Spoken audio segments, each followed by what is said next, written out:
कभी किसी को कुछ उल्टा सीधा नहीं बोलता था। बहुत सब कुछ सही चल रहा था। कॉलेज आने के बाद मुझे एक लड़की मिली, स्नेहा लाइफ, एंड उसने मेरी लाइफ आके बदल दी पूरी। उससे पहले मैंने काफ़ी दर्द झेले हैं लाइफ में, काफ़ी प्रॉब्लम झेली थी लाइफ में। उनकी शादी हो चुकी थी, उनका एक बच्चा भी था, एंड उस सब के बाद भी बहुत अच्छी फैमिली चल रही थी। Hello everyone, my name is Anuj Kumar, और इस वीडियो के थ्रू मैं ये बताने जा रहा हूँ जो मैंने एक्शंस किए। ये वीडियो आपको मेरे एक्शंस के बाद मिलेगी, तो पूरी वीडियो देखना, लास्ट तक देखना, तब भी आपको पता चल पाएगा कि मेरे एक्शन जस्टिफाई थे या नहीं थे। और जस्टिफाई तो नहीं कह सकते किसी भी वर्ड को, क्योंकि जो मैं करने जा रहा हूँ वो जस्टिफेबल नहीं है। तो स्टार्ट करते हैं। मैं थोड़ी सी पहले अपनी कहानी बताता हूँ। मैं ना बहुत अच्छा लड़का था यार। I was a good boy. मैं कभी किसी को फालतू परेशान नहीं करता था, कभी किसी को कुछ उल्टा सीधा नहीं बोलता था। पढ़ाई में बहुत अच्छा था, स्पोर्ट्स में बहुत अच्छा था, नेशनल लेवल का प्लेयर था एथलेटिक में। बहुत सब कुछ सही चल रहा था, बढ़िया। फिर मैं कॉलेज आया। कॉलेज आने के बाद मुझे एक लड़की मिली, स्नेहा चौरसिया, सेकेंड ईयर, मतलब अब थर्ड ईयर में है, सोशोलॉजी मेरे साथ थी। And she came into my life, and उसने मेरी लाइफ आके बदल दी पूरी। उससे पहले मैंने काफ़ी दर्द झेले हैं लाइफ में, काफ़ी प्रॉब्लम झेली थी लाइफ में। मेरी एक सिस्टर थी, एंड उनकी शादी हो चुकी थी, उनका एक बच्चा भी था, एंड उस सब के बाद भी बहुत अच्छी फैमिली चल रही थी। And she was burned alive bye her husband. पता नहीं उनकी क्या गलती थी, उनकी बस यही गलती थी, वो एक अच्छी माँ बनना चाह रही थी, क्योंकि उनका बच्चा बीमार रहता था। मोस्ट ऑफ द टाइम वो अपने बच्चे का ध्यान रखती थी। ये गलती है बस। And she was burned alive. Then my uncle, last year he also died due to heart attack because her wife left him. Why? She wanted to be with another man. And uncle ने हर चीज़ की, everything he did for her. पैसा भी दिया, हर चीज़ दी, प्यार भी दिया, सब कुछ दिया, बट कुछ लोगों की फितरत होती है, वो नहीं बदलती है। And she left him, and उनके 2 लड़के थे, वो भी साथ ले गई। एंड उन्हें ऐसा बना दिया कि वो पापा तक नहीं बोलते थे अपने पापा को। तो वो टूट चुके थे अंदर से, एंड हार्ट फेलियर की वजह से ही डाइड। तो ये मेरे काफ़ी क्लोज थे, बहुत ज़्यादा क्लोज थे ये लोग। एंड उसकी वजह से मुझे मेंटल ट्रॉमा काफ़ी हुआ, काफ़ी मैं प्रॉब्लम झेली, मैंने काफ़ी सदमे में रहा मैं काफ़ी टाइम तक। बट धीरे धीरे चीज़ें ओवरकम हो गई, मैंने कर ली, स्ट्रॉन्ग हुआ, कर लिया। Then Sneha came into my life. मतलब चाचा से तो पहले ही आ गई थी, चाचा वाले केस से, बट आफ्टर दीदी। एंड उसने सब कुछ ऐसा किया, मतलब ऐसा दिखाया कि जैसे बहुत अच्छी लड़की है। इसकी लाइफ में एक लड़का था अंशु, उससे वो इसे परेशान कर रहा था, ऐसा इसने दिखाया। मैंने उससे इसका पीछा छुड़वाया, उसे उस टॉक्सिक रिलेशनशिप से निकलने में इसकी हेल्प की, बिना किसी को कुछ भी बताए। किसी को कुछ पता नहीं चला, मैंने पूरी हेल्प की इसकी। आफ्टर दैट जब मैंने इसे हेल्प की, इसे मैं अच्छा लगने लगा। And then she proposed me. पूरा अच्छे से इसने सजाया वजाया बढ़िया से, and a grand proposal kind of thing. She proposed me. मैंने इसे मना किया था पहले स्टार्टिंग में, क्योंकि 2-3 दिन पहले से मुझे लग रहा था कि शी विल बी प्रपोजिंग में। मैंने मना किया था कि ऐसा कुछ मत करना, क्योंकि मेरी लाइफ में जो मेरे अपने हैं, जिन्हें मैंने अपना माना है, मैंने काफ़ी लोगों को खोया है। And I don't want to lose you, so we will be best friends but not in a relationship. We will think about it later but not right now. But वो नहीं मानी। She proposed me in a very good manner, grand manner, so I couldn't resist. I accepted her proposal, and then we came in a relationship. After that कुछ time बहुत अच्छा चला, बहुत बढ़िया चला, सब कुछ हमारे दोनों के अंडरस्टैंडिंग के हिसाब से ही चलता था। मुझे लगा था सब कुछ अच्छा चल रहा है, बहुत अच्छा चल रहा है, बढ़िया है। हमें लगता था कि बहुत अच्छी अंडरस्टैंडिंग है, बट ऐसा था नहीं, रियलिटी कुछ और ही थी। लास्ट ईयर जब मेरे अंकल की डेथ हुई तो मैं अपने बर्थडे पे घर गया हुआ था, एंड देन वो यहीं पे रुकी हुई थी। She started cheating on me from then onwards. वो भी किसके साथ? एक मैस वर्कर के साथ जिसका नाम था आशुतोष पांडे। इसने कुछ पता नहीं चलने दिया बिल्कुल भी। जब मैं सो जाता था रात में, उसके बाद उससे मिलने जाती थी VH के पीछे, कैमरा चेक करवा सकते हैं आप।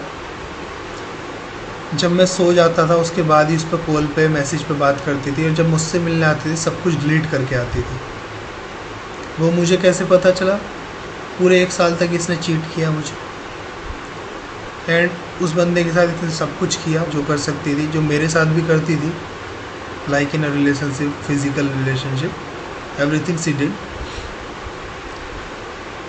और उसके बाद मुझे पता चला जब हमारी लास्ट दिसंबर थोड़ी लड़ाइयाँ बढ़ने लगी छोटी छोटी चीज़ों को लेकर, क्योंकि पहले ऐसा था कि ये सब कुछ समझने लगती थी, समझती थी, मैं भी सब समझता था, अंडरस्टैंडिंग थी। बट उसके बाद क्या हुआ, चीज़ें बिखरने लगी, समझने बंद हो गई। तो मैं इससे काफ़ी बोलता था कि स्नेहा, यू आर चेंजिंग, ये हमारे रिलेशनशिप को प्रॉब्लम में ला सकता है, तुम बदल रही हो, चेंजेस आ रहे हैं तुम्हारे अंदर, look in to that. But उन्हें तो बहुत सवार था। तो जब चीज़ें सामने आई, एक दिन अचानक रो रही थी ये, तो मुझे बुलाया इसने, और इसने मुझे पूरा स्टोरी बता दी कि मैं अब तुमसे मिल नहीं पाऊँगी अब कभी भी, मैंने तुम्हारे साथ बहुत बड़ा धोखा किया है, चीट किया है, ये किया है, वो किया है, अब मैं मिल नहीं पाऊँगी। तो मैं तो पूरा शौक था पहली बात तो, कि ये क्या हो गया मेरे साथ। फिर मैंने रियलाइज़ किया कि चलो ठीक है, मैंने तो सच्चा प्यार किया था, इसने चल चाहे नहीं किया, मैंने तो सच्चा प्यार किया था अपनी तरफ से, मैं तो सच्चे दिल से इसे अपनाया था, अपना माना था। आजकल ऐसा होता नहीं, लोग छोड़ के चले जाते हैं, लोग हल्का सा किसी के बारे में सुन लें, उसके बाद मुड़ के देखते भी नहीं हैं। तो मैंने इससे पूछा कि अब क्यों बता रही हो फिर मुझे, अगर तुम्हें जाना है उसके साथ रहना है, ठीक है, यू कैन गो, मैं नहीं रोकूंगा तुम्हें, और मैं कुछ करूँगा भी नहीं ऐसा। तो बोले नहीं, मुझे तुम्हारे साथ ही रहना है, और वो मुझे अच्छा लड़का नहीं लगा, वो मुझे टॉर्चर कर रहा है, हर तरीके से मुझे ब्लैकमेल कर रहा है, और मुझे इस चीज़ से बाहर निकालो। तो मैंने फिर भी सब कुछ भूलते हुए उसे उस चीज़ से बाहर निकाला, बहुत हेल्प की उसकी, सेफली उसे बाहर निकाला, किसी को कुछ पता नहीं लगने दिया। सबको ये जिसको भी पता लगा, सबको ये लगा कि हम रिलेशनशिप में थे, उसकी हमारे पास एक पिक थी, और वो मैं ब्लैकमेल कर रहा था इस लड़की को कि या तो मैं तेरे घर भेज दूँगा ये पिक, या फिर मेरे साथ रिलेशनशिप में आ। तो सबको हमने ये कहानियाँ बताई, जबकि ऐसा रियलिटी थी नहीं। पूरी रियलिटी ये थी, 1 साल से वो इस बंदे के साथ रिलेशनशिप में थी, और उसके पास सारे रिकॉर्ड्स थे, सब चीज़ चैट्स वगैरह होती हैं रिलेशनशिप्स की। तो लास्ट में इसने ये करना स्टार्ट कर दिया था कि उसे मना करना स्टार्ट कर दिया था कि नहीं, मैं तेरे साथ नहीं रहूँगी, तेरा हो गया, बस ये हो गया। मैं फिर लेकिन हर एक बार इंसान इमोशनली कनेक्ट हो जाता है तो प्रॉब्लम होती है ना। तो उसने थोड़ा सा करने की कोशिश की कि रुक जा, इसने नहीं माना, थोड़ा इसने जो भी बोला होगा तो वो उससे सहन नहीं हुआ, और वो ब्लैकमेल पे स्टार्ट हो गया। वो उसने भी मना किया था सब कुछ, उससे मेरी बात हुई थी कॉल पे, उसने सब कुछ बाद में मुझे सबका ही सच्चाई बताई। उसने पहले मना किया था कि तुम अनुज के साथ रिलेशनशिप में हो, मेरे साथ मत आओ। तो इसने क्या बोला, इसने बोला कि अनुज को पता ही नहीं लगेगा, और हम ठीक है, हम अच्छे से रह रहे हैं, कोई दिक्कत नहीं है, अनुज को कुछ पता ही नहीं लगने देंगे हम, और सब कुछ सही चल रहा है। हाँ, वो लड़का भी गलत था, उसने जब जब इसने ये कहा कि अनुज को पता ही नहीं लगने देंगे, तो उसे समझ जाना चाहिए था कि जब ये ऐसी लड़की है तो कुछ भी कर सकती है। बट वो नहीं समझा, इंसान जल्दी से नहीं समझता है, प्यार में पागल हो जाता है। तो ये वाला सीन था उसका। वो मैंने, इसने इतना बड़ा वो किया, उसके बाद भी मैंने इसे माफ़ कर दिया। इसके साथ दोबारा रिलेशनशिप में आया, ये मेरे सामने रोई कि प्लीज़ मुझे माफ़ कर दो, मुझे एक चांस दे दो। मैंने इसे एक चांस दिया। उसके बाद ये घर गई। घर जाने के बाद क्या हुआ, न्यू ईयर पे इसने बोला कि कुछ दिन मुझे घर जाना है, यहाँ का माहौल सही नहीं लग रहा, मैं डिप्रेशन में आ रही हूँ उस लड़की की वजह से, क्योंकि उसने काफ़ी मुझे ब्लैकमेल किया है, तो मैं घर जाती हूँ। घर जाने के बाद आके सब हम नई स्टार्टिंग करेंगे। मैं बोला ठीक है, ओके फाइन, गो होम। ये घर जाने के बाद आई और इसके तेवर ही बदल गए, चीज़ें बदलनी स्टार्ट हो गई। मुझे कुछ समझ में नहीं आ रहा था क्या हो रहा है क्या नहीं हो रहा है, बस चीज़ें बदलनी स्टार्ट हो गई। मैंने काफ़ी बार पूछने की कोशिश की, चीज़ें सोल्व करने की कोशिश की, लेकिन वो उतनी ही बिगड़ती रही। एक दिन इसने बोल दिया मुझसे कि ब्रेक चाहिए मुझे। मैं कैसा ब्रेक? बोले हमारे रिलेशनशिप से ब्रेक चाहिए। मैं कब तक का? बोले मुझे ये नहीं पता कब तक का, बट मुझे ब्रेक चाहिए। तो मैं ये होप तो रख सकता हूँ क्या नहीं तुम वापस आओगी? बोले नहीं, ये होप मत रखो कि मैं वापस आऊँगी। मुझे अभी कुछ टाइम सिंगल रहना है और मुझे पता नहीं मैं सिंगल रहने के बाद कैसे बदल जाऊँ, क्या हो जाए मेरे साथ, तो ये होप बिल्कुल मत रखो। ये चीज़ एक्सेप्ट नहीं हो रही थी मुझसे, क्योंकि एक एहसान नहीं बोलो, जो भी बोलो यार, सच्चे दिल से 2 साल प्यार किया है इसे मैंने, अपना माना, सब कुछ इसे सब कुछ सौंपा है मैंने, इतना कुछ झेला है लाइफ में। उसके बाद इसे सब कुछ बताया था कि यार तुम मत बदलना, चाहे तुम अगर मुझे कोई प्रॉब्लम आ रही हो, मुझसे कोई दिक्कत आ रही हो, तो कुछ भी बोल दो, मैं सब कुछ करने को तैयार हूँ, अपना हर चीज़ बदलने को तैयार हूँ, बट तुम वापस मत छोड़ के मत जाना। मतलब ऐसे डिड द सेम, सब कुछ मैंने करने के बाद भी इसने मुझे छोड़ ही दिया। तो मुझसे वो चीज़ एक्सेप्ट नहीं हो रही थी। मैंने काफ़ी मनाने की, समझाने की इससे कोशिश की, काफ़ी रोया इसके सामने, बट इसने तो मेरी कहानी बदल दी। इसने सबके सामने जितने अपने दोस्त थे, जितने अच्छे लोग थे इसके आसपास, उनसे सबसे ये कहानियाँ बताई कि अनुज मुझे टॉर्चर कर रहा है। हम रिलेशनशिप में थे, बट अब मैं निकलना चाह रही हूँ कुछ प्रॉब्लम्स की वजह से, पर्सनल रीजंस की वजह से, और अनुज मुझे निकलने नहीं दे रहा, वो मुझे टॉर्चर कर रहा है, ब्लैकमेल कर रहा है। और उसने ये तक भी बोला कि अनुज ने मुझ पर हाथ उठाया, अनुज ने मुझे लातों से मारा। यार, जिस इंसान को इतना प्यार किया, जिस इंसान को सब कुछ जानने के बाद इतना उसने किया, उसके बाद भी उसकी हेल्प की, उसके बाद भी उसे उस चीज़ से निकाला। यार, सारे प्रूफ्स मैंने अपने दोस्तों को दिखाए हैं, हर चीज़ कि क्या था क्या नहीं। अब मैंने सारे प्रूफ्स डिलीट कर दिए। लोग प्रूफ्स की वैल्यू करते हैं ना, लड़की या लड़का जो भी, मोस्टली लड़कियां, अगर एक बार 2 आंसू बहा दे तुम्हारे पास आके और थोड़ा सा अच्छे से रो दे, कहानी बना दे, तुम यकीन कर लोगे, यही दुनिया की रियलिटी है। लेकिन लड़का 1000 प्रूफ देता देता थक जाएगा, बट तुम बिलीव नहीं करोगे। और मुझे इस चीज़ से ज़्यादा फ़र्क नहीं पड़ रहा कि तुम बिलीव करो ना करो। जो मुझे कन्फेस करना था मैं वो कन्फेस करके जा रहा हूँ, बस। जो मैंने किया मुझे कन्फेस करना था, इसलिए मैं कर रहा हूँ। तो आगे कहानी चलते हैं। आगे क्या हुआ फिर? ये सब चीज़ें बदलने लगी। इसने ये सब कहानियाँ बनाई, मेरी कंप्लेंट भी की, डीन ऑफिस जहाँ भी इसने 2-3 जगह मेरी कंप्लेंट की, वहाँ मुझे बुलाया गया। मैंने अपनी पूरी कहानी बताई सच्चे दिल से, वो उन्होंने बिलीव की। मुझे ऐसा लगा उस टाइम उन्होंने बिलीव की, लेकिन उन्होंने मेरे लिए कुछ किया नहीं। उसने उसकी कंप्लेंट वहाँ ख़त्म कर दी, बट मेरे लिए कुछ नहीं किया। क्योंकि यार, ऐसी लड़की ने जब मेरे साथ इतना किया है, उसके साथ मैं मेंटली, फिजिकल, हर तरीके से टॉर्चर हो रहा हूँ। मेरी पढ़ाई अफेक्ट हो रही है, मेरी मेंटल हेल्थ अफेक्ट हो रही है। उस चीज़ का उसे कोई पनिशमेंट नहीं मिलना चाहिए। वो ऐसी लोगों के साथ आए, खेले, चली जाए, उसे कोई फ़र्क न पड़े। फिर आगे क्या हुआ? मैंने काफ़ी कोशिश की, मैंने ये तक बोल दिया उसे कि एटलीस्ट दोस्त बन के रह ले, बट उसने मानना बिल्कुल मना कर दिया। ठीक है, ओके, फाइन। मैंने वो भी चीज़ एक्सेप्ट कर ली उस टाइम पे, जब मुझे लगने लगा कि अब ये नहीं आ सकती वापस। उसके कुछ दिन बाद मुझे पता लगता है कि वो अभी एक नए रिलेशनशिप में है। और वो कब से है? जब से उसने मुझे छोड़ा है, उससे पहले से। तो मुझे नई रियलिटी पता चलती है कि उसने मुझे इसलिए छोड़ा कि उसे दूसरे रिलेशनशिप में जाना था, एक और। वो बंदा है, करण नाम है उसका, यहाँ वीडियोग्राफी करने आता था, बाहर का एजेंसी का लड़का है। समर स्कूल यहाँ होता था, तो उसमें वीडियोग्राफी करने आता था वो, फ़ोटोज़ वगैरह लेने। और वो जब आता था यहाँ पे, तो इससे, हम समर स्कूल में काम करते थे, तो इससे काफ़ी फ्लर्ट करता था। पर लेकिन उस टाइम हम रिलेशनशिप में थे, तो मैं इसे बचा के रखता था। मैं उसे बोलता था कि वो लड़का अच्छा नहीं है, फ्लर्ट करता रहती है। और फ्लर्ट अच्छी वाली नहीं, गंदी वाली फ्लर्ट। पर ये नहीं समझी उस चीज़ को, और ये उसी के साथ रिलेशनशिप में चली गई। यार, प्रॉब्लम ये नहीं कि किसी बंदे के साथ रिलेशनशिप में चली गई, क्या हुआ क्या नहीं हुआ, इसने मुझे छोड़ दिया, ये प्रॉब्लम नहीं है।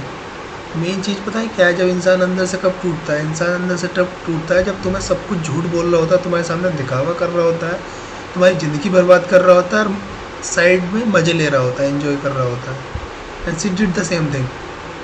इसने सब दोस्तों को, सबको, जिसको भी बताई अपनी कहानियाँ, मुझे भी कई बार बताने की कोशिश की कि मैं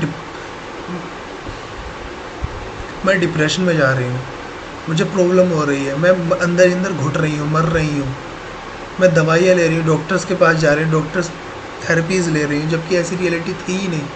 रियलिटी तो ये थी, उससे मिलने जाती थी, उसके घर जाती थी, होटल्स में जाती थी उसके साथ, सबको ये बता के जाती थी मैं डॉक्टर से मिलने जा रही हूँ, लेकिन ये उसके पास जाती थी। और ये तब से स्टार्टिंग से स्टार्ट था, जब से इसने मुझे छोड़ना स्टार्ट किया, उससे पहले से थोड़ा इसने मेरा यूज़ किया पहले उस बंदे से निकलने के लिए, आशुतोष पांडे से बचने के लिए, क्योंकि वो इसे ब्लैकमेल कर रहा था। और मैं ऐसे ही सेम सिमिलर केस में इसे एक बार निकाल चुका था, जब इसका सबसे स्टार्टिंग वाला केस था अंशु वाला, वो लड़का इसके घर के सामने रहता था, उसे उस टाइम बड़ी आसानी से मैं निकाल चुका था। तो इसे लगा कि ये मुझे प्यार करता है, सच्चा प्यार करता है, इसका यूज़ करो, इसे इस चीज़ से निकाल दो, उसके बाद इससे लात मार देना। तो इसने मेरा यूज़ किया उस चीज़ से इसे निकलने में, और मैंने निकाल भी दिया, मैं पागल हूँ। और उसके बाद क्या हुआ, उसके बाद कहानी बदल गई, यूज़ कर लिया, उसके बाद मुझे छोड़ दिया। आफ्टर दैट जब ये पता चला मुझे कि ये इतने दिन से भी मेरा पागल बना रही है, सब लोगों का पागल बना रही है, सबको झूठ बोल रही है, ये चीज़ मैं एक्सेप्ट नहीं कर सकता।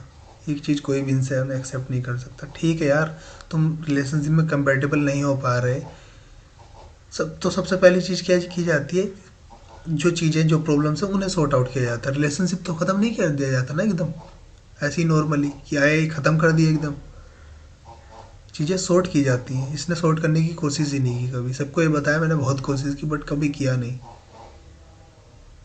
रियलिटी ये है, बट मैं सबको कैसे प्रूव करूं, फैक्ट कैसे दूं, क्योंकि हर दुनिया तो फैक्ट पे चलती, प्रूफ पे चलती है। तो मेरे पास कोई फैक्ट प्रूफ है नहीं इसे इसके साबित करने के लिए कि इसे सज़ा मिले उस चीज़ की, कोर्ट में इसके पास केस करूँ, ICC में, जहाँ भी। बट मुझे पनिशमेंट तो इसे मिलनी चाहिए थी जब इसने जो किया है। मैंने अपनी लाइफ बर्बाद की है इसके चक्कर में, इसके लिए सब कुछ किया। लोग कहेंगे अब लाइफ तूने इसके चक्कर में क्यों बर्बाद कर ली, सही कर लेता, मूव ऑन हो जाता। इतना आसान नहीं होता है। जब इंसान किसी से कनेक्ट हो जाता है, जब इसे अंदर से कनेक्ट हो जाता है, अंदर से अपना मानने लगता है, तो नहीं हो पाता है मूव ऑन। एक माँ होती है, एक बेटा होता है, अगर बेटे को कुछ हो जाए, माँ को कुछ हो जाए, तो बेटा कुछ दिन याद रखेगा, कुछ साल याद रखेगा, मूव ऑन हो जाएगा, ज़्यादा फर्क नहीं पड़ेगा। लेकिन अगर बेटे को हो जाए कुछ, माँ ज़िंदगी भर याद रखेगी, ज़िंदगी भर रोएगी अपनी आखिरी सांस तक। चाहे बेटा वो कितना ही गलत है, कितना ही बुरा है, कुछ भी है, वो अपने बेटे को नहीं छोड़ेगी, चाहे उसका बेटा टेररिस्ट क्यों ना है। माँ अपने बेटे को कभी नहीं छोड़ती प्यार करना। तो ऐसी मेरे साथ भी है, लोग होते हैं ऐसे रियलिटी में। अब लोग बोलेंगे उसने तो उसे जन्म दिया था इसलिए ऐसा करती है माँ, ज़रूरी नहीं होता यार, ऐसी दुनिया है, अभी भी लोग हैं ऐसे जो एक बार कनेक्ट फील कर ले तो ज़िंदगी भर रहते हैं, वो नहीं निकल सकते उस चीज़ से। मैं मुझे कोई प्रॉब्लम नहीं थी इस चीज़ से निकलने की, मतलब ठीक है, मैं एक तरफा प्यार करके भी जी सकता था अगर ये ऐसी चीज़ नहीं करती, ये धोखा नहीं देती 2 बार, एक बार नहीं 2 बार। मतलब इतना प्यार किया मैंने इसे, इतना बचाया लोगों से, इस उस बंदे से बाहर निकाला इसे, उसके बाद भी इसने क्या किया, जब मैं इसे बार बार बोल रहा था कि मत जा, छोड़ के प्लीज़ मत जा, इससे रिक्वेस्ट कर रहा था, जब इसने हर तरीके अपना लिए, काम किया, और जब नहीं हुआ तो इसने क्या करना स्टार्ट कर दिया, मेरे खिलाफ चीज़ें भड़कानी लोगों को स्टार्ट कर दी कि कुछ ना कुछ ऐसा हो जाए ताकि मैं कैंपस से ही निकल जाऊँ, कैंपस या खुद छोड़ के चला जाऊँ बदनामी के चक्कर में, या मुझे कैंपस वाले निकाल दें। तो इसने कम चीज़ें कि अनुज मुझे मारता है, टॉर्चर करता है, ये करता है, वो करता है, अनुज ऐसा है, अनुज वैसा है, सबको ये चीज़ें बताई, और रो रो के बताई। तो रो के तो भाई एक बार लड़की बता दे, फिर घंटा तुम 1000 फैक्ट्स दिखा दो, किसी को कोई फ़र्क नहीं पड़ता है। यही चीज़ मेरे साथ भी हुई, तो ये केस हुआ। तो ये चीज़ इस चीज़ ने मुझे अंदर से तोड़ दिया। अंदर से मैं सबके सामने हंसता हूँ, खेलता हूँ, सब कुछ मज़े लेता हूँ, बट अंदर से टूटा हुआ हूँ, ख़त्म हूँ, अंदर से बिल्कुल बिखरा हुआ हूँ। मैं डरता हूँ, मुझे डर बैठ गया है मेरी ज़िंदगी में कि अब मैं कभी किसी के साथ रिलेशनशिप में आ भी पाऊँगा या नहीं, मैं किसी पर भरोसा कर भी पाऊँगा या नहीं। इतना भरोसा करने के बाद, इतना कुछ करने के बाद किसी के लिए, जब ऐसा वो हो तो ज़िंदगी में इंसान के सब कुछ चला जाता है। मैं भरोसा नहीं कर सकता अब किसी पे, भरोसा तो छोड़ो, मैं किसी के साथ रिलेशनशिप में नहीं आ सकता। रिलेशनशिप छोड़ो, मैं किसी के साथ नहीं रह सकता। हर इंसान को सबकी नज़रों से देखता हूँ, हर इंसान को गलत तरीके से देखता हूँ कि ये भी झूठ बोल रहा होगा, ये भी ऐसा कर रहा होगा। लोग कहेंगे हर इंसान एक जैसा नहीं होता, बट एक बार जब तुम्हारे अंदर ऐसी चीज़ होती है ना तुम्हारे साथ, तो तुम्हारा दुनिया पर से विश्वास उठ जाता है। और यही मेरे साथ हुआ, टूट गया, अंदर से बिखर गया बिल्कुल। उसके बाद एक चीज़ और हुई मेरे साथ, मुझे ब्रेन कैंसर हो गया, 3rd स्टेज। काफ़ी लोगों को मैंने ये बात बता दी, लेकिन अपने पेरेंट्स को नहीं बता पाया। उन लोगों को मैंने बता दिया कि हाँ, मेरे पेरेंट्स को बता दिया, लेकिन नहीं बता पाया। मुझसे हिम्मत नहीं हुई मेरे अंदर कि मैं अपने पेरेंट्स को बता पाऊँ, क्योंकि रिस्क ज़्यादा है। Only 10% chances are there of survival after surgery. और अगर सर्जरी नहीं करवाते तो मेरे पास नेक्स्ट मैक्स 2 साल है। तो मैं ये चीज़ नहीं बता पाया अपने पेरेंट्स को, क्योंकि वो अंदर से टूट जाते हैं। मैं नहीं देख सकता टूटते हुए। अभी इसलिए बता रहा हूँ कि मैं चला जाऊँगा, मुझे नहीं पता क्या होगा क्या नहीं होगा, बट मैं नहीं देख सकता ये चीज़। मैं बहुत टूट चुका हूँ। सेल्फिश कह लो, कायर कह लो, डरपोक कह लो, मॉन्स्टर कह लो, जो भी मुझे बोलना है बोल सकते हो। मैं ये चीज़ मुझसे सहन नहीं होगी, मुझे माफ़ कर देना हो सके तो। ऐसे इंसान को जीने का कोई हक नहीं है जो कई लाइफ बर्बाद करे। अभी वो एक इंसान के साथ है जिसके साथ है करण के साथ। जिस तरीके से मैंने उनकी सारी चैट पढ़ी एक बार, उसका लैपटॉप मुझे मिल गया था, मैंने चैट्स पढ़ ली थी, मुझे तभी पता चला था। जिस तरीके से उससे बात करती है उसका भी यूज़ कर रही है। कुछ टाइम बाद उसे भी छोड़ दी। एक वो लाइफ ख़राब, लोगों की लाइफ में आती रहे, कनेक्ट होती रहे, फिर जब अपना मन भर जाए छोड़ती रहे। किसी न किसी को तो सज़ा देनी पड़ेगी ना, किसी न किसी को तो पनिशमेंट देनी पड़ेगी। मैं ही सही। हाँ, इस चीज़ में मैं मॉन्स्टर, भले से मुझे मॉन्स्टर बोल दो, कुछ सही करने के लिए कई बार कुछ गलत करना पड़ जाता है, तो वही मैं सही करने जा रहा हूँ। इसके पेरेंट्स से भी माफ़ी मांगता हूँ हाथ जोड़ के कि आपके, बस यही बोलता हूँ कि आपकी लड़की कहलाने लायक नहीं है, वो इंसान कहलाने लायक नहीं है। और अपने पेरेंट्स से भी यही बोलता हूँ, प्लीज़ हो सके तो मुझे माफ़ कर देना। आपके लड़के ने सच्चे दिल से एक लड़के को प्यार किया था, एक इंसान की कदर की, कभी किसी के साथ गलत नहीं किया, बहुत मेहनत की लाइफ, तो उसके साथ बहुत गलत हुआ।